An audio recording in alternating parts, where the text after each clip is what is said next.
सब छवि भर्राए गले से बोल रही थी। उसके शब्दों में झलकता दर्द बयां कर रहा था। वो नीलम के रोने से कितनी हर्ट हो रही है। पर नीलम का रोना कम बिल्कुल नहीं हो रहा था।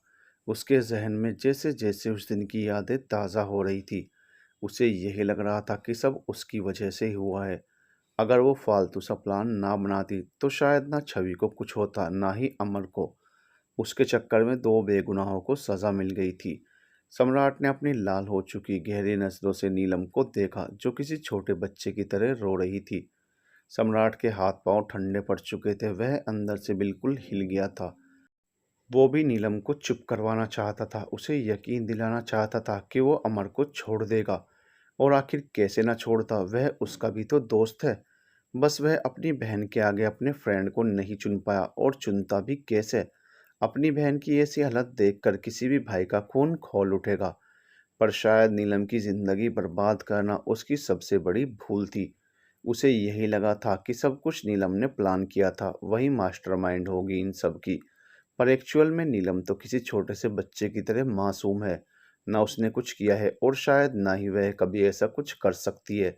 करना तो बहुत दूर की बात है, वह ऐसा कुछ सोच भी नहीं सकती। और ये सब उसके चेहरे पर साफ साफ दिखाई भी देता है। पर सम्राट को लगा था धोखा देने वालों के चेहरे शायद इतने ही मासूम होते होंगे, और मासूमियत का मुखौटा पहन रखा होगा, पर ऐसा नहीं था।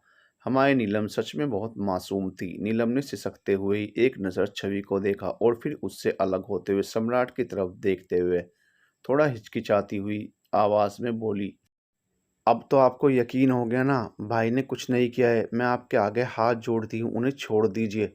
आपको जो सज़ा देनी है मुझे दीजिए, क्योंकि मैं सज़ा के ही काबिल हूँ। मुझे पता है जो मैंने किया वह मुझे नहीं करना चाहिए था। मेरी ही वजह से आपकी बहन के साथ वो सब कुछ हुआ। पर इसके बारे में एक भाई कभी सपने में भी नहीं सोच सकता। सम्राट के गले में तेज दर्द हो रहा था, जैसे वह इस दर्द के घूंट को पीने की कोशिश कर रहा हो, पर उससे पिया नहीं जा रहा था। ये सिचुएशन कभी ना कभी हमारी लाइफ में भी आती है, जब हमारा दर्द सिर्फ गले में अटक कर रह जाता है। ना हम उसे बाहर निकल पाते हैं, और ना ही अंदर रख पाते हैं। उस सलाइवा को घटकना बहुत पेनफुल होता है। वही हाल अभी सम्राट का था। वह खुलकर रोना चाहता था, किसी के गले लगकर अपना दर्द दिखाना चाहता था। कि वह सच में ना दोस्ती खोना चाहता था, ना किसी की मासूमियत, और ना ही अपनी बहन को ऐसे ट्रॉमा में देखना चाहता था। सब किस्मत का खेल था जो उसके साथ हो चुका था। अब वह क्या करे, उसे कुछ समझ नहीं आ रहा था। उसके हाथ पांव कांपने लगे थे। वही छवि भी अब उम्मीद से भरी नजरों से सम्राट को देख रही थी कि अब वो क्या करने वाला है। क्या वो अमर को छोड़ देगा, उससे माफ़ी मांगेगा, या फिर उससे लगता है कि ये सब कुछ अमर और नीलम की वजह से हुआ है। उन तीनों के बीच एक अजीब सी शांति पसरी थी, जिसे किसी की आवाज़ ने तोड़ा, जो कि आदित्य था। परेशान दरवाजे पर खड़ा होकर सम्राट को आवाज़ ही लगा रहा था, भाई। पर आगे के शब्द उसके गले में ही अटक गए। जब उसने छवि को देखा, वो भी एकदम ठीक। छवि छवि दी, आप ठीक हो? आदित्य ने थोड़ा अटकते हुए कहा। छवि ने मुड़कर आदित्य को देखा, और फिर तेज कदमों से चलकर उसके पास गई, और गले लगाते हुए बोली, हाँ आदि, मैं ठीक हूँ। और बाकी सब कैसे हैं? आदित्य की आंखों में तुरंत पानी आ गया। उसने छवि को अपनी बाहों में कसते हुए कहा, दी आपको क्या हो गया था? आपको पता है मुझे कितना डर लग रहा था। सम्राट भाई भी बहुत ज़्यादा गुस्सा करने लगे थे, और मम्मा, वो तो और भी ज़्यादा रोती थी, रोज़ रोज़ रोती हैं। आदित्य किसी छोटे बच्चों की तरह छवि के गले लगकर उसे शिकायत कर रहा था, और छवि अपनी आंखें नीचे उसकी पीठ को सहलाते हुए उसे चुप करने की कोशिश कर रही थी। अब मैं ठीक हो गई हूँ ना आदि, मैं सब संभाल लूंगी। तुम चलो, मम्मा कहाँ है? हम मम्मा से मिलकर आते हैं। आदित्य तुरंत छवि से दूर हुआ, और दोनों हाथों से अपने गालों पर आए आंसू पोंछते हुए छवि का हाथ पकड़ा, और फिर एक बड़ी सी स्माइल लिए बोला, हाँ मम्मा अपने रूम में सो रही हैं, चलो आप उन्हें ये खुशखबरी देते हैं। वो सम्राट को देखने आया था, क्योंकि जब वह घर में एंटर हुआ था वो काफ़ी नशे की हालत में लग रहा था, और ऐसे में वो डिनर करने भी नहीं आया था।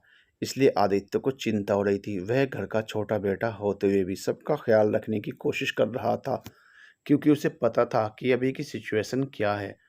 पर अब छवि को अपने सामने देखकर वह तो सब कुछ भूल चुका था। यहाँ तक कि रूम में खड़ी नीलम पर भी उसने ध्यान नहीं दिया। उन दोनों के जाने के बाद रूम में बस नीलम और सम्राट ही रह गए थे। सम्राट में हिम्मत नहीं थी कि वह नीलम से नजरें मिलाए। वहीं नीलम सम्राट के करीब आकर अपने दोनों हाथ जोड़ते हुए बोली, प्लीज आप मेरी बात मानेंगे ना, मेरे भाई को छोड़ दीजिए, वह बहुत दर्द में होंगे। ये बोलते वक्त नीलम की जो दयनीय हालत थी वह शब्दों में बयान नहीं की जा सकती। उसके होंठ काँप रहे थे, यहाँ तक कि हाथ भी काँप रहे थे। उसकी बॉडी इतनी ज़्यादा सेंसिटिव थी कि थोड़ा-सा रोने से ही पूरा चेहरा लाल पड़ चुका था। वहीं सम्राट की मुठ्ठियाँ कस चुकी थी।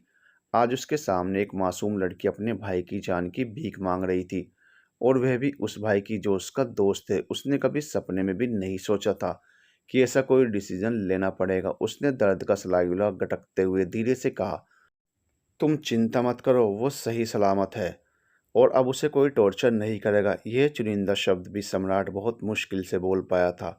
उसे खुद पर इतना गुस्सा आ रहा था कि उसका मन कर रहा था वह अपना ही गला घोंट ले, ताकि उसे इस दर्द से मुक्ति मिल जाए।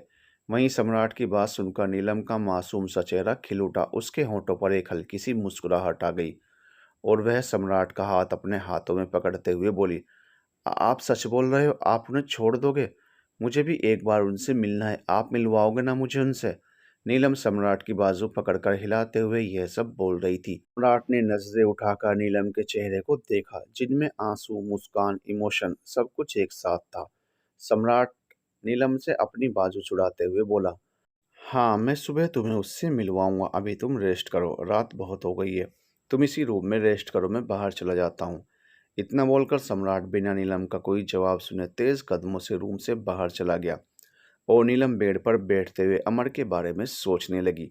उसकी आंखों से आंसू झरझर कर बह रहे थे। I am really sorry, sorry भाई, आपकी इस बेवकूफ़ बहन की वजह से आपको इतना दर्द झेलना पड़ रहा है। वहीं सम्राट रूम से निकलते ही तुरंत घर से भी बाहर निकल गया था और तेजी से चलते हुए एक झटके में अपनी कार का डोर ओपन किया और फिर कार में बैठते हुए अपनी आंखों की नमी पहुंची। शायद ही कभी सम्राट अपनी जिंदगी में आज से पहले रोया होगा, पर आज दिल का दर्द इतना था कि ये आंसू रोके नहीं रुके थे। सम्राट स्पीड से कार को दौड़ाते हुए घर की बाउंड्री एरिया से बाहर निकल गया और कुछ ही पलों में उसकी गाड़ी हवा की रफ्तार से उसके फार्म हाउस की तरफ बढ़ रही थी, जहां उसने अमर को रखा था। साथ ही साथ उसका दिल घबरा रहा था कि वह किस मुंह से अमर को देखेगा और उससे क्या कहेगा कि वह बेगुनाह था और उसने एक मिसअंडरस्टैंडिंग की वजह से उसे इतना टॉर्चर किया, उसकी मासूम सी बहन से ज़बरदस्ती शादी कर ली। सम्राट जितना इन सब के बारे में सोच रहा था उतना ही उसका दिल उसे कचोट रहा था। कुछ ही पलों बाद सम्राट की कार फार्म हाउस के बाहर थी और फिर उसने एक झटके के साथ कार का डोर ओपन किया और फिर लंबे कदम रखते हुए फार्म हाउस के अंदर चला गया और कुछ ही देर बाद वह बेसमेंट में था। बेसमेंट का दरवाज़ा ओपन करते हुए उसके हाथ कांप रहे थे, जहां से अमर के कराहने की आवाज़ें आ रही थी। सम्राट ने कांपते हाथों से दरवाज़ा ओपन किया और दरवाज़ा ओपन होने की आवाज़ आते ही अमर ने अपनी बोझल पलकों को उठाकर दरवाजे की तरफ देखा और सम्राट के चेहरे को देखते ही उसके चेहरे पर बेतहाशा गुस्सा झलकने लगा। तुम वापस आ गए, तुमने क्या किया मेरी नीलम के साथ? मैं तुम्हें जिंदा नहीं छोड़ूंगा, एक बार मेरे हाथ खोल दो बस, अमर ने दांत पीसते हुए कहा।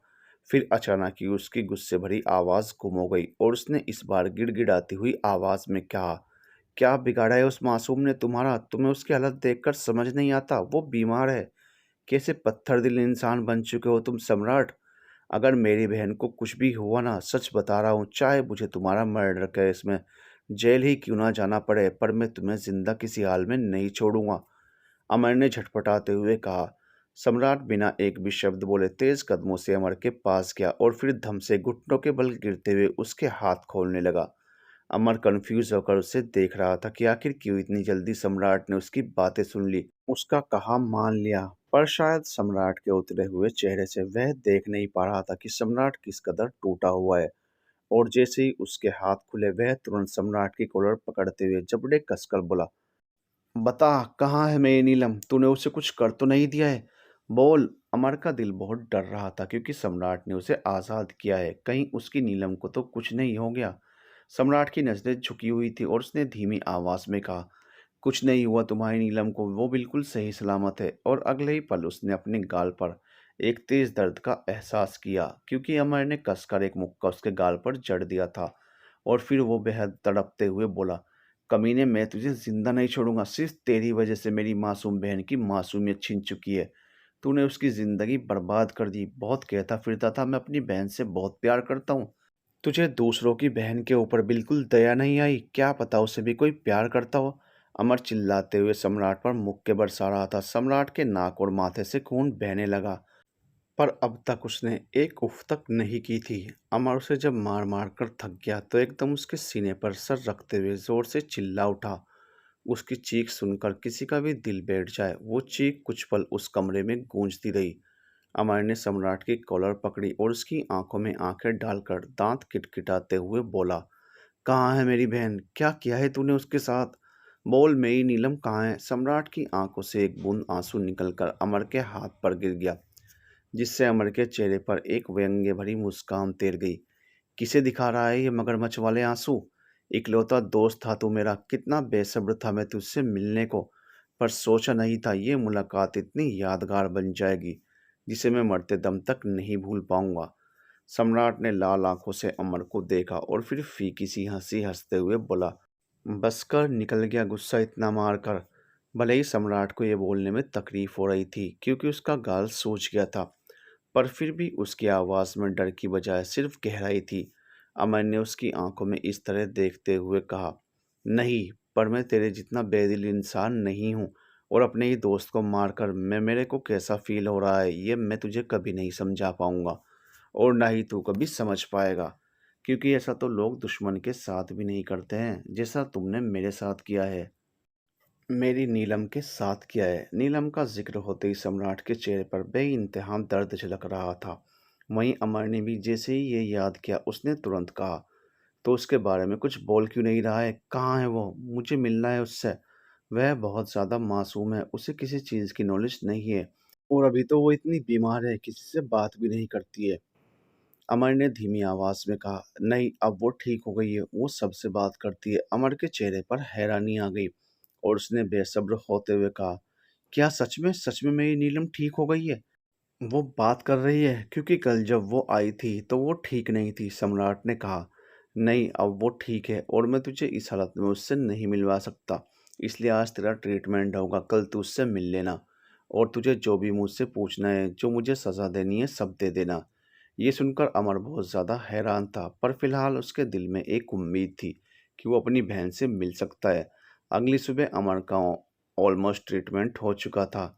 कहीं कहीं उसके पट्टियाँ बंधी थी तो कहीं बैंडेज। वहीं सम्राट की हालत भी ख़राब थी, तो उसके चेहरे पर भी बैंडेज लगी थी और वो दोनों एक कार में थे। अमर और सम्राट के बीच कोई बात नहीं हो रही थी। कार में अजीब सी शांति पसरी हुई थी।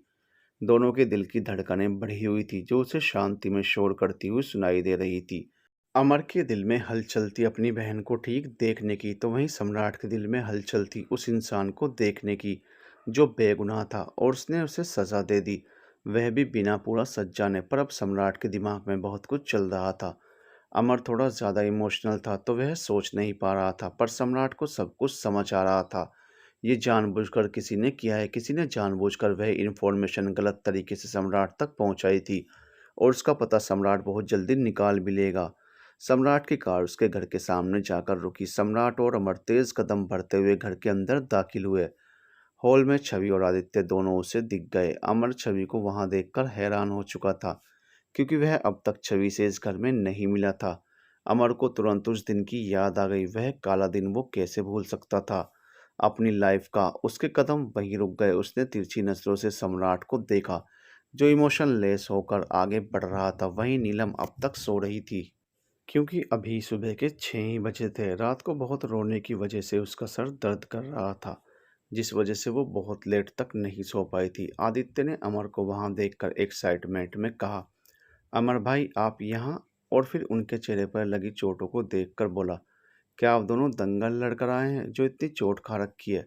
अमर ने गहरी सांस छोड़ते हुए कहा, ऐसा ही समझ ले, हम दंगल ही लड़कर आए हैं, हमारी ज़िंदगी का सबसे बड़ा दंगल। इतने में गीता जल्दबाजी में आई, आदि भाई, आप मुझे कॉलेज छोड़ देंगे? बहुत लेट हो गई हूँ। आदित्य ने कहा, हाँ क्यों नहीं, चल। वे दोनों घर से बाहर निकल गए। छवि ने सर झुकाते हुए कहा, जानू अब तक सो रही है? सम्राट ने लिफ्ट की तरफ बढ़ते हुए कहा। तुझे तेरी बहन से मिला देता हूँ। अमर और सम्राट दोनों लिफ्ट के जरिए सम्राट के रूम तक पहुंचे। सम्राट ने अंदर आते ही एक नज़र आराम से सोई नीलम को देखा, जो बिल्कुल किसी परी की तरह लग रही थी। खिड़की से आती हवा से उसके बाल लहरा रहे थे। वो सोते वक्त बहुत ज़्यादा मासूम लग रही थी। अमर भी सम्राट के पीछे तुरंत ही रूम में आ गया और सामने नीलम को देखकर उसकी आंखें भर आई। वो तुरंत आगे बढ़कर नीलम के पास बैठ गया और उसका सर सहलाते हुए बोला, बेटा क्या तुम ठीक हो? उसकी आंखों के आंसू अब भी झरने की तरह बह रहे थे, जिन्हें वो बीच बीच में पहुंच रहा था। नीलम का सर सहलाते हुए सम्राट साइड में सर झुकाए खड़ा था। वो अमर के दर्द को बाखूबी समझ सकता था। जिस तरह अमर रोकर अपनी बहन से अपना दर्द बयां कर रहा था, सम्राट का दिल कचोट रहा था, अपने आप को गालियां दे रहा था। वहीं दूसरी तरफ अमेरिका में, यार सम्राट कैसे अमर का इलाज करवा सकता है? कहीं उसे सच पता तो नहीं चल गया? अगर ऐसा हुआ ना मुकेश, तो हम किसी भी हाल में सम्राट के हाथों से नहीं बच पाएंगे। राघव ने अपने कॉलेज के बेस्ट फ्रेंड मुकेश से कहा। राघव काफ़ी डरा हुआ लग रहा था, क्योंकि उन दोनों ने ही सम्राट तक बहुत सारी गलत इन्फॉर्मेशन भिजवाई थी, जिसके ज़रिए सम्राट को शक हुआ था कि सच में अमर ने ही छवि के साथ ज़बरदस्ती की है। मुकेश ने गुस्से से कहा, अब इतने आगे आकर हम हार नहीं मान सकते राघव। उसने जो हमारे साथ किया था उसके आगे तो ये कुछ भी नहीं। और तुम उसके दोस्त हो या मेरे, जो उसकी वाहवाही कर रहे हो? अकल के अंधे ही से वाहवाही करना नहीं बल्कि डरना कहते हैं। राघव ने डरते हुए कहा, क्योंकि वो बहुत बार अमर और सम्राट से पिट चुका था।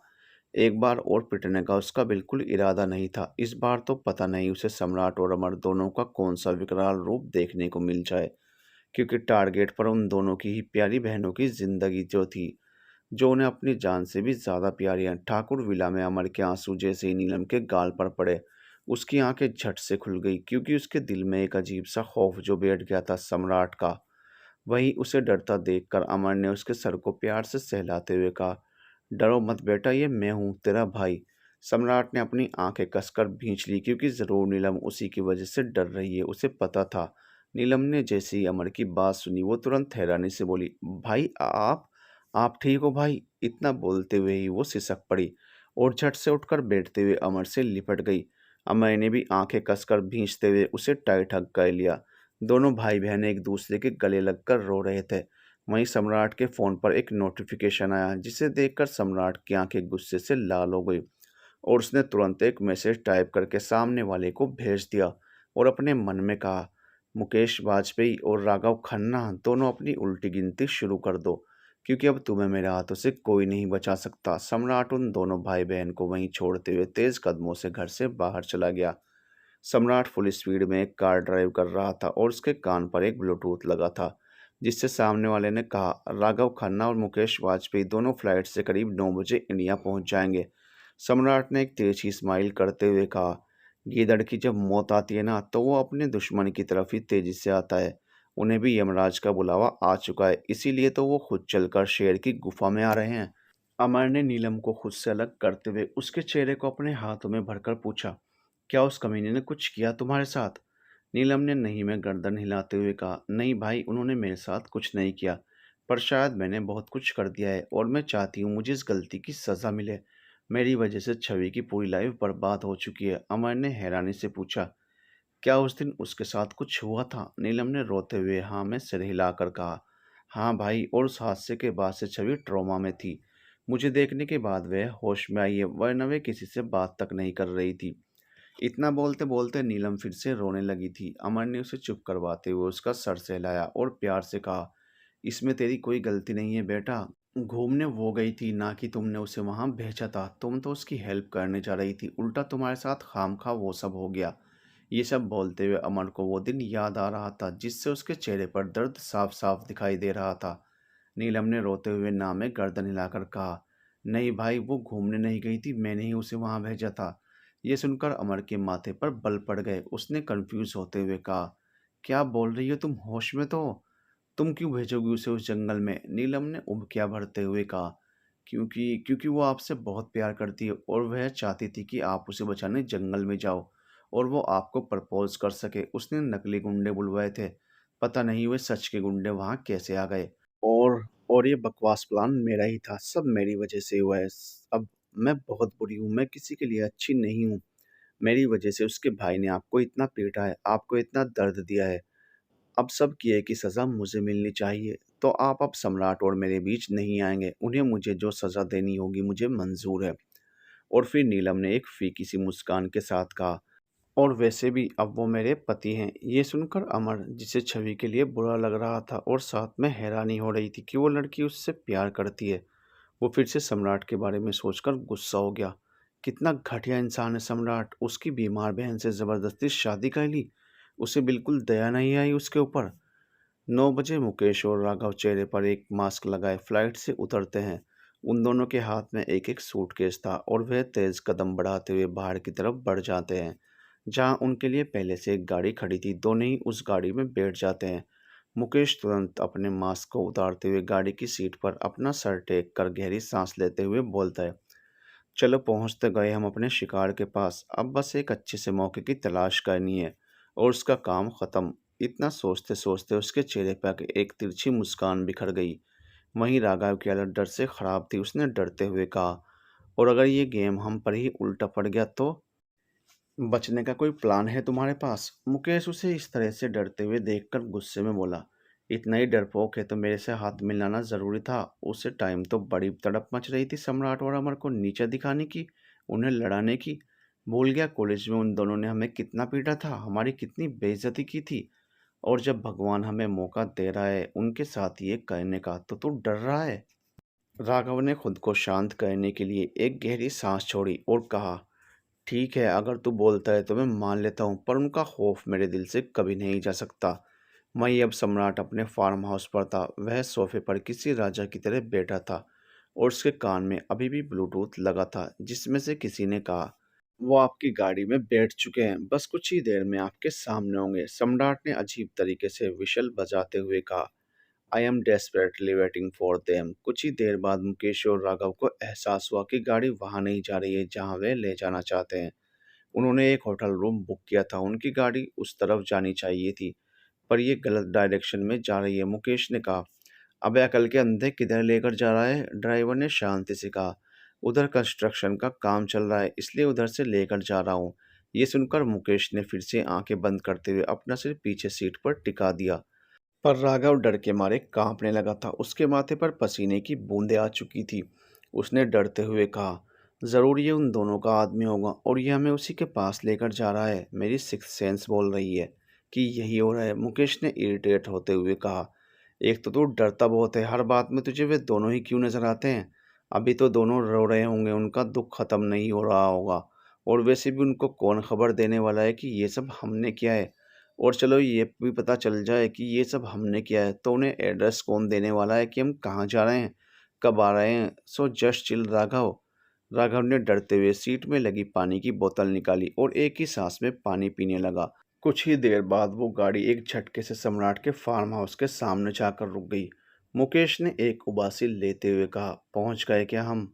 ड्राइवर अपनी सीट से उतरते हुए बोला, जी सर, आप बिल्कुल सही जगह पर पहुंचे हैं। आपकी आखिरी मंजिल यही है। उसके ऐसे शब्द सुनकर राघव ने डरते हुए चारों तरफ देखा और फिर थरथराती आवाज में बोला, देखा, मैंने कहा था ना मुकेश। मुकेश ने भी कंफ्यूज होते हुए चारों तरफ देखा और सामने सम्राट का फार्म हाउस देखकर उसके पैरों तले से एक पल के लिए जमीन खिसक गई। अगले ही पल उसने अपनी पैंट की जेब में रखी बंदूक निकाली और उसे ड्राइवर की तरफ पॉइंट कर दी। पर अब तक शायद देर हो चुकी थी। उसे गाड़ी के चारों तरफ सम्राट के बॉडीगार्ड खड़े थे, जिनके हाथ में बड़ी बड़ी राइफलें थी, जिन्हें देखकर ही राघव की टांगें तक कांपने लगी। वह मन ही मन हनुमान चालीसा का जाप कर रहा था। क्या पता हनुमान जी आकर ही उसे बचा लें सम्राट नाम के शैतान से। पर शायद आज हनुमान जी भी उसे नहीं बचा पाएंगे। सम्राट के बॉडीगार्ड ने तुरंत ही उन दोनों को दबोच लिया और उन्हें लगभग घसीटते हुए अब सम्राट के पास लेकर जा रहे थे। सम्राट के हाथ में एक अजीब सा खंजर था, जिसे वह अपने हाथों में घुमा रहा था और एक डरावनी विशल बजा रहा था। मुकेश और राघव दोनों झटपटा रहे थे ताकि वो खुद को छुड़ा लें, पर वह बॉडीगार्ड इतने ज़्यादा पावरफुल थे। मुकेश और राघव उनके हाथों की पकड़ को छुड़ाने में कामयाब नहीं हो रहे थे और अगले ही पल वे दोनों सम्राट के कदमों में गिरे पड़े थे। मुकेश ने हिम्मत दिखाते हुए तुरंत सम्राट के हाथ को पकड़ना चाहा, जिसके अगले ही पल उसकी चारों उंगलियां उसके हाथ से अलग हो चुकी थी। क्योंकि सम्राट ने वो खंजर उसके हाथ पर मार दिया था और मुकेश की एक दिल दहलाने वाली चीख पूरे फार्म हाउस में गूंज गई थी। और राघव ने जब ये दर्दनाक मंजर अपनी आंखों के सामने देखा, उसके पेट तुरंत गीली हो गई। ऐसा मत करना, मुझे छोड़ दो, मैं बेकसूर हूँ। और वो दोनों हाथ जोड़ते हुए बोला, ये सब इसका प्लान था। आई एम रियली सॉरी, मैंने कुछ नहीं किया है, प्लीज़ मेरे साथ। सम्राट ने उस खंजर पर लगे मुकेश के खून को अपनी उंगली से झटकते हुए कहा, हाँ हाँ राघव बाबू, तुम तो बहुत ज़्यादा बेकसूर हो, तुम्हें मैं कैसे कुछ कर सकता हूँ। और वैसे भी सम्राट ठाकुर बेकसूरों को सज़ा नहीं देता है। ये सुनकर राघव ने मुस्कुराने की कोशिश की, पर उसका डर इतना ज़्यादा था कि उससे ढंग से मुस्कुराया भी नहीं जा रहा था। और जिसका कारण उसके सामने बैठा हैवान था, जिसके लिए रहम नाम का शब्द तो एग्जिस्ट ही नहीं करता था। सम्राट अगले ही पल ऊपर की तरफ देखते ही जोरों से हंसने लगा और उस खंजर को राघव के चेहरे पर दे मारा, जिससे उसके चेहरे पर एक बड़ा सा कट लग गया। राघव सम्राट के इस सडन एक्शन से एकदम हैरान रह गया और कुछ ही पलों बाद उसे जब दर्द का एहसास हुआ, उसकी एक जोरदार चीख निकल गई। सम्राट के चेहरे पर उसके खून के छींटे लगे थे, जिससे वह और ज़्यादा खौफनाक लग रहा था। वहाँ खड़े बॉडीगार्ड भी अब तक डर से कांप रहे थे। उनकी हिम्मत नहीं हो रही थी कि वह राघव और मुकेश की हालत देख पाएं। सम्राट ने वह खंजर साइड में फेंका और दोनों हाथों से उन दोनों की कॉलर पकड़ते हुए जबड़े कसकर कहा, ये तो बस शुरुआत है, तुम दोनों को उन दोनों के सामने सज़ा मिलेगी जिनकी ज़िंदगी तुम दोनों की वजह से बर्बाद हो चुकी है। इतना बोलकर सम्राट ने बॉडीगार्ड की तरफ कुछ इशारा किया और फिर वो बॉडीगार्ड्स आगे आए और उन दोनों को उठाकर बेसमेंट की तरफ ले जाने लगे। वहां ले जाकर उन्होंने उन दोनों को एक रोड पर हाथ बांधते हुए उल्टा लटका दिया, जिससे वो दोनों दर्द और डर के मारे जोर जोर से चीखने लगे। पर अफसोस, उनकी चीखें सुनने वाला वहां कोई मौजूद नहीं था। ठाकुर विला छवि सम्राट के रूम के बाहर बेसब्री से इधर उधर चक्कर लगा रही थी, क्योंकि अंदर जाने की हिम्मत तो उसमें बिल्कुल नहीं थी और ना ही अमर का सामना करने की। वो दरवाजे पर कान लगाकर अंदर की बातें सुनने की कोशिश भी कर रही थी, पर वो नाकामयाब ही हो रही थी। वो कुछ सुन पाती उससे पहले ही एक झटके में दरवाज़ा खुला और छवि अंदर की तरफ सामने खड़े इंसान के सीने से टकरा गई। छवि ने डरते हुए सामने देखा तो सामने कंफ्यूज एक्सप्रेशन के साथ अमर खड़ा था। अमर ने आंखें छोटी करते हुए कहा, यहाँ खड़ी होकर क्या सुनने की कोशिश कर रही थी तुम? छवि ने अपने डर से सूखते होंठों पर जीभ फेरते हुए जबरदस्ती मुस्कुराते हुए कहा, वो अब कैसी हालत है उसकी? अमर ने शक भरे लहजे में कहा, ओह रियली, तुम सिर्फ नीलम की हेल्थ के बारे में जानने आई हो? छवि ने नजरें फेरते हुए कहा, और नहीं तो क्या, मैं तो बस उसे एक बार देखने आई थी। उसे किसी चीज़ की ज़रूरत तो नहीं है ना? अगर है तो मैं ले आऊंगी। अमर ने एक नज़र पीछे मुड़कर देखा। नीलम बेड पर आराम से लेटी थी। अमर की बाहों में उसे बहुत सुकून मिला था, इसलिए उसे फिर से नींद आ चुकी थी। अमर ने रूम से बाहर कदम रखे, जिससे छवि अपनी जगह से अपने आप पीछे खिसक गई। अमर ने मुड़ते हुए बिना किसी आवाज़ के वो रूम बंद कर दिया और अगले ही पल मुड़ते हुए छवि का हाथ पकड़ा और उसे उसके रूम की तरफ ले जाने लगा। छवि का दिल एकदम से धक धक करने लगा। क्या अब अमर भी उसे सजा देगा, जैसे उसका भाई नीलम को दे रहा है? या फिर उसे ये पसंद नहीं आया कि वो नीलम और उसकी बातें सुनने की कोशिश कर रही थी? काफ़ी ख्याल एकदम से उसके दिमाग में घूमने लगे। रूम में ले जाते ही अमर ने दरवाज़ा बंद कर दिया और छवि की पीठ दरवाजे से लगाते हुए आंखें छोटी करते हुए बोला, आज पता चली मुझे पूरी सच्चाई। उसकी ऐसी बात सुनकर छवि का दिल जोरों से धड़कने लगा। पता नहीं अमर को क्या सच पता चला है और क्या नहीं, और अब ना जाने वो उसे क्या सज़ा देने वाला है। उसके होंठ डर के मारे फड़फड़ाने लगे थे, माथे पर पसीने की बूंदें झलक आई थी। अमर ने उसकी बाजुओं पर अपनी पकड़ कसते हुए कहा, नीलम तो छोटी है ना, ना समझ है, पर तुम तो समझदार थी ना, फिर उस दिन वो भद्दा मजाक करने की क्या ज़रूरत थी? उसकी तेज़ कड़कती आवाज़ सुनकर छवि डर के मारे अंदर तक हिल गई। बस वो मैं आप छवि ने बहुत कोशिश की, पर उसके मुंह से हड़बड़ाने के अलावा कुछ नहीं निकल रहा था। अमय ने आंखें छोटी करते हुए उसके और करीब झुकते हुए कहा, सच में बहुत प्यार करती हो मुझसे? छवि की आंखों में तुरंत पानी की बूंदें झलक आई और वो कांपती हुई आवाज में बोली, हाँ, पर एक तरफा प्यार हमेशा अधूरा रहता है, और शायद पहला प्यार भी। पहला प्यार बना ही इसलिए ताकि वो अधूरा रहकर आपको कुछ सिखा सके। पर मैं अब किसी के प्यार के लायक नहीं बची हूँ, ना एक तरफा के ना दो तरफा के। इतना बोलते बोलते छवि बुरी तरह बिलख कर रोने लगी। उस पर क्या बीत रही है अमर अच्छे से समझ पा रहा था, क्योंकि उसने अपनी बहन को तो उस दिन उन दरिंदों से बचा लिया था, पर छवि को नहीं बचा पाया था। जिसका उसके दिल में एक गिल्ट भी था। अमर ने झट से छवि को अपने सीने से लगा लिया। वहीं सम्राट जो वापस आ चुका था, वो बस छवि के रूम का दरवाज़ा नॉक करने ही वाला था कि उसे छवि की बातें सुनाई पड़ गई और उसके हाथ हवा में ही एक जगह रुक गए और वो अमर के रिप्लाई का इंतज़ार करने लगा। उसे जानना था कि अमर उसकी बहन के साथ कैसा बिहेव करता है। वहीं अमर अब धीरे-धीरे छवि का सर सहलाते हुए उसे चुप करवाने की कोशिश कर रहा था। चुप हो जाओ, तुम कुछ डर्टी नहीं हो, तुम बिल्कुल प्योर हो। डर्टी वो लोग हैं जिन्होंने तुम्हारे साथ वो घटिया काम किया था। और फिर उसे हल्का-सा खुद से अलग करते हुए अमर ने उसका चेहरा अपने हाथों में भर लिया। उसके गाले पर आँसुओं की धार बह रही थी और बुरी तरह हिचकिया रही थी। अमर ने अगले ही पल अपने तपते होंठों को उसके गाल पर रख दिया और उसके आँसुओं को अपने होंठों से रोकने लगा, जिससे छवि एकदम से सिहर उठी और उसके हाथ अपने आप अमर की शर्ट पर कस गए और आंखें सुकून से बंद हो गई। उसके होंठों से अभी सिसकियाँ निकल रही थी। अमर ने उसके सर से सर जोड़ते हुए कहा, प्यार सिर्फ प्यार होता है पागल, पहला या आखिरी नहीं, क्योंकि जो छूट जाता है वह आपका सच्चा प्यार नहीं। छवि ने अपनी आंखें खोली और अमर की आंखों में देखते हुए बोली, आप ये सब मुझे सिंपैथी देने के लिए बोल रहे हैं तो मत बोलिए, क्योंकि मेरे दिल में आज भी आपके लिए फीलिंग्स हैं और आप मेरी केयर करेंगे तो शायद अपनी औकात भूल जाऊं और एक बार फिर से आपको पाने के सपने देखने लग जाऊंगी। और अगर इस बार ये सपने टूटेंगे तो मैं सिर्फ टूटूंगी नहीं बल्कि ख़त्म हो जाऊंगी। और ये सब मेरी फैमिली के लिए अच्छा नहीं है, उन्हें मेरी ज़रूरत है। अमर को छवि की बातों पर गुस्सा आ रहा था, क्योंकि वो ये सब अपने दिल से बोल रहा था, उसे सिंपैथी देने के लिए नहीं। छवि ने फिर से कुछ बोलने के लिए अपना मुंह खोला, पर उसकी बात उसके मुंह में ही रह गई, क्योंकि अमर ने एक फोर्स के साथ अपने होंठों को उसके होंठों से जोड़ दिया था। छवि की बस घुटी-घुटी आवाज़ आ रही थी, वह क्या बोल रही थी ये समझ पाना मुश्किल था। अमर अच्छे से उसके बालों में हाथ डालते हुए उसे अपने और अंदर खींचने की कोशिश कर रहा था और उनकी ये धड़कनें हर बढ़ते पल के साथ और ज़्यादा गहरी होती जा रही थी। वहीं अमर की बात सुनकर सम्राट के चेहरे पर मुस्कान आ चुकी थी, जिसके साथ ही उसने अपने कदम पीछे खींच लिए और वह अपने रूम की तरफ बढ़ गया। सम्राट जैसे ही अपने रूम में पहुंचा, उसने देखा नीलम बिल्कुल सिमट कर छोटे बच्चों की तरह थोड़ा सा मुंह खोले उसके बेड पर सो रही है। सम्राट धीमे कदमों से उसके पास गया और उसके सिरहाने बैठ गया। सम्राट के हाथ अपने आप नीलम के बालों में चलने लगे। सम्राट को नीलम हद से ज्यादा मासूम नजर आ रही थी। सम्राट ने उसके करीब झुकते हुए उसके माथे पर अपने होंठों को टिका दिया, जिसके साथ ही उसकी आंखों से एक आंसू की बूंद निकलकर नीलम के गाल पर जा गिरी और नीलम झट से अपनी बिल्ली जैसी आंखों को खोलकर डरते हुए देखने की कोशिश करने लगी। आखिर उसके इतने करीब है कौन? और सम्राट को देखते ही उसकी आंखें डर के मारे फैल गई। सम्राट ने एकदम से उसका चेहरा अपने दोनों हाथों में भरते हुए प्यार से भारी आवाज में कहा, डरो मत बच्चा, कुछ नहीं कर रहा मैं। नीलम डर के मारे अपना सलाइवा गटक रही थी। उसे यकीन नहीं हो रहा था सम्राट उससे इतने प्यार से बात कर रहा है, क्योंकि अभी तक सम्राट ने उसके साथ जैसा बर्ताव किया था, उसे लग रहा था कि सम्राट उसे जिंदा जला सकता है, पर उससे प्यार से बात करना इम्पॉसिबल। पर आज इम्पॉसिबल चीज़ भी पॉसिबल हो रही थी। सम्राट की आंखों में गिल्ट साफ-साफ नज़र आ रहा था।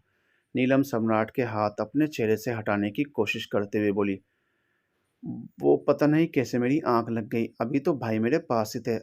आप इस बात के लिए डाँटने आए हैं? नीलम ने डरते हुए अपनी बात पूरी की, तो सम्राट ने ना में सर हिलाते हुए कहा, नहीं बच्चा, मैं तुम्हें डाँटने नहीं आया हूँ, मैं तुम्हें ये बताने आया हूँ कि जिसने तुम्हारी छवि के साथ, तुम्हारी जानू के साथ वो सब कुछ किया था, वो लोग अब मेरे कब्ज़े में हैं। क्या तुम उन्हें अपने हाथों से सज़ा देना चाहती हो? नीलम ने जैसे ही सम्राट की बात सुनी, उसकी आंखें हैरानी से बड़ी हो गई और उसने सम्राट की आंखों में देखते हुए कहा, आप उन्हें जिंदा छोड़ा है? आपको उन्हें तभी मार देना चाहिए था जब आपको वो मिले थे। अगर मुझे मिले होते तो अब तक तो मैं उन्हें। नीलम के इतने बोलते बोलते ही सांस फूलने लगी थी। सम्राट ने उसके सॉफ्ट गाल पर अपनी रफ फिंगर रब करते हुए कहा, काम डाउन, मैं उन्हें जिंदा इसलिए छोड़कर आया हूँ ताकि छवि उन सबको सजा मिलते हुए अपनी आंखों से देख सके। नीलम का चेहरा अब तक गुस्से से लाल हो चुका था, जिसे देखकर सम्राट के चेहरे पर एक स्माइल आ गई। मुकेश और राघव ने डरते हुए सम्राट के आदमी को उन सब गुंडों का पता बता दिया था, जिन जिन लोगों ने छवि के साथ बुरा किया था, और अब उनकी हालत बहुत ज़्यादा खराब थी। सम्राट के आदमी उन पर कोड़े बरसा रहे थे। सम्राट का पूरा फार्म हाउस उनकी चीखों से गूंज रहा था, पर उन्हें सुनने वाला दूर दूर तक कोई नहीं था। नीलम सम्राट की बात सुनकर शांत हो चुकी थी, पर अब उसे सम्राट के सामने बहुत हिचकी आ रही थी। उसे समझ नहीं आ रहा था कि कैसे उसने गुस्से में सम्राट के सामने बात कर ली।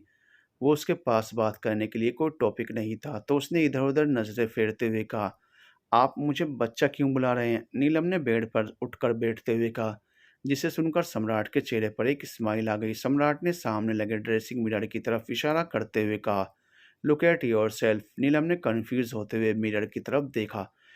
सम्राट उसके बहुत ही ज़्यादा करीब बैठा था और वह सम्राट के चौड़े सीने में बिल्कुल छुपी हुई थी, जिससे वह सम्राट के सामने सचमुच एक छोटी बच्ची लग रही थी। नीलम ने हड़बड़ाकर अपनी पलकें झुका ली तो सम्राट ने उसके सर पर हाथ फेरते हुए कहा, मिल गया तुम्हारे सवाल का जवाब, अब चलो कुछ खा लो। वैसे भी मॉम भी आ चुकी हैं, उनसे भी मिलवाना है मुझे तुम्हें। ये सुनकर तो नीलम और ज़्यादा नर्वस हो गई। वो क्या बोलेगी सम्राट की मॉम से कि वो यहाँ क्या कर रही है, कब आई है? सम्राट तो उसे सीक्रेटली यहाँ लेकर आया था। सम्राट की मॉम को उसका कोई ख्याल नहीं था। उसे बिल्कुल नहीं पता था उसका नालायक बेटा उनकी पीठ पीछे क्या कर रहा है।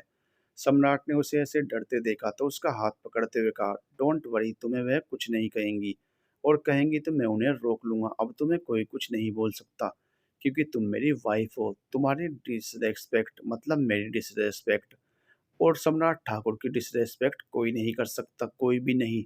सम्राट के मुंह से खुद के लिए उसकी वाइफ सुनना नीलम के लिए बहुत बड़ी बात थी, क्योंकि कहाँ उसे लग रहा था कि सम्राट उसे सजा देगा, और सम्राट उसे इतने प्यार से ट्रीट कर रहा था। वो तुरंत ही बेड से उतर गई और सम्राट उसका हाथ पकड़े पकड़े ही उसके सामने स्लीपर करते हुए बोला, चलो ये पहन लो और चलो मेरे साथ। नीलम अच्छे बच्चों की तरह पलके झुकाए सम्राट के पीछे पीछे चल दी। उसका दिल जोरों से धड़क रहा था। सम्राट जैसे उसे प्रिंसेस ट्रीटमेंट दे रहा था, उसके लिए किसी सपने से कम नहीं था। सम्राट और नीलम सीढ़ियों से होते हुए हॉल में पहुंचे, जहां सुभद्रा जी बैठी थी और एक मेड को कुछ इंस्ट्रक्शन दे रही थी, क्योंकि छवि के ठीक होने की खुशी में वो कल एक पार्टी अरेंज करना चाहती थी। उनकी नज़र सम्राट पर पड़ी तो उनके चेहरे पर बड़ी सी मुस्कान बिखर गई। वो कुछ बोल पाती उससे पहले ही उनकी नज़रें सम्राट के पीछे आ रही नीलम पर पड़ी, और वो थोड़ा हैरान होते हुए बोली, सम्राट बेटा, ये बच्ची कौन है और तुम्हारे साथ तुम्हारे फ्लोर पर कैसे पहुंची? सम्राट सुभद्रा जी के पास आकर सोफे पर बैठ गया। नीलम दो पल तो खड़ी रहकर बस अपने होंठ चबा रही थी, क्योंकि उसे समझ नहीं आ रहा था उसे क्या करना चाहिए। फिर कुछ सोचकर उसने आगे बढ़कर सुभद्रा जी के पांव छू लिए और सम्राट के चेहरे पर छोटी सी स्माइल आ गई। सुभद्रा जी ने उसे आशीर्वाद देते हुए कहा, सदा खुश रहो बेटा। पर तुम हो कौन बेटा, मैं पहचान नहीं पा रही तुम्हें। फिर उन्होंने सम्राट की तरफ देखते हुए कहा, बताओ कौन है ये और तुम्हारे कमरे में क्या कर रही थी? सम्राट ने एकटक नीलम को देखते हुए कहा, इसी से पूछ लो ये कौन है। अब तो सुभद्रा जी और भी ज्यादा कंफ्यूज हो गई और उनके चेहरे पर हल्का गुस्सा आने लगा, और वह इस बार थोड़ी कड़क आवाज में नीलम से बोली, मैंने पूछा कौन हो तुम? नीलम बेचारी एकदम से डर गई और फिर हकलाते हुए बोली, वो आपके बेटे ने शादी की थी मुझसे और वो खुद ही लेकर आए थे मुझे। मैं नहीं आई और मैं कोई चोर नहीं हूँ जो आप मुझसे ऐसी बातें कर रहे हो। उनसे पूछिए वो मुझे यहाँ क्यों लेकर आए थे, अगर ये बताना ही नहीं था कि मैं उनकी बीवी हूँ। नीलम का यह छोटा सा उड़ा हुआ मुंह देखकर सम्राट को हंसी आ रही थी और सुभद्रा जी की आंखें हैरानी से फैल गई थी। वह तुरंत ही सम्राट की तरफ देखते हुए बोली, ये लड़की क्या बोल रही है सम्राट? शादी, बीवी, और तुमने अपने घर वालों के बिना शादी भी कर ली, और ये लड़की तुम्हारे साथ तुम्हारे कमरे में भी रह रही थी और हमें कुछ पता भी नहीं है। तुम इतना बड़ा फैसला बिना घरवालों से पूछे कैसे ले सकते हो? सम्राट ने एक गहरी सांस छोड़ते हुए सुभद्रा जी की तरफ देखते हुए उनका हाथ अपने हाथ में लेते हुए प्यार से कहा, मॉम, कभी कभी कुछ फैसले ऐसे भी ले लेने चाहिए जिनके लिए आपका दिल आपसे बोल रहा हो। और ये शादी मैंने ज़बरदस्ती की थी, आपकी मर्ज़ी छोड़ो, मैंने इसकी मर्ज़ी भी नहीं पूछी थी।